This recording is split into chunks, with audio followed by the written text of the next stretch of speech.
வளர்கிற இளைஞர்களுக்கு ஒன்றும் தெரியாது.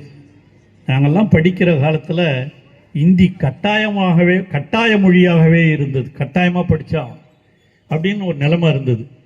அதை மாற்றி பேரறிஞர் அண்ணாவும் கலைஞரும் வந்த பிறகுதான் இருமொழி கொள்கை என்ற ஒன்றை உருவாக்கி இந்த மும்மொழி கொள்கையாக இருந்ததை மாற்றியவர்கள்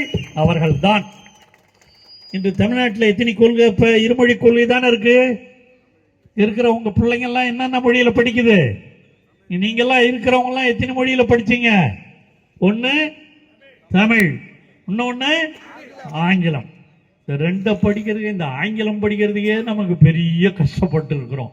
இது கூட ஒன்னையும் சேர்த்து மூன்றையும் படியுங்கள் என்று ஒன்றிய அரசு இன்றும் சொல்லிக் கொண்டிருக்கிறான்.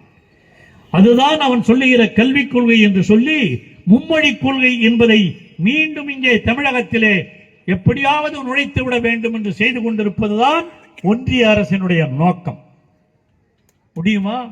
முரசொலி மூர்த்தி, இன்பகுமரன் ஆகியோரெல்லாம் சொன்னதை போல ஒன்றிய அரசு இன்றும் இங்கே இந்தியை திணிப்பதற்காக பல்வேறு முயற்சிகளை செய்து கொண்டிருக்கிறார்கள். உங்களுக்கு தெரியாதது அல்ல.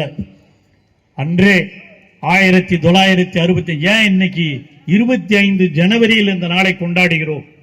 வந்திருக்கிற இளைஞர்கள், பெற்றோர்கள், தாய்மார்கள்லாம் அதெல்லாம் முதல்ல தெரிஞ்சுக்கணும். வரலாறை தெரிந்து கொள்ள வேண்டும். அந்த வரலாறை தெரிந்து கொள்ள வேண்டும். அதுதான் நம்முடைய நோக்கமாக இருக்க வேண்டும்.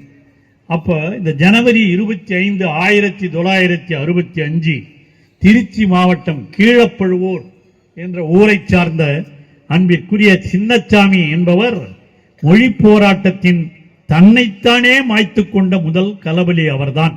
அதனால்தான் அவருடைய நினைவாக, இந்த சின்னச்சாமியினுடைய நினைவாக இந்த ஜனவரி 25ஆம் நாள் நாம் அனைவரும் வீர வணக்க நாளாக இங்கே இதை நடத்தி கொண்டிருக்கிறோம்.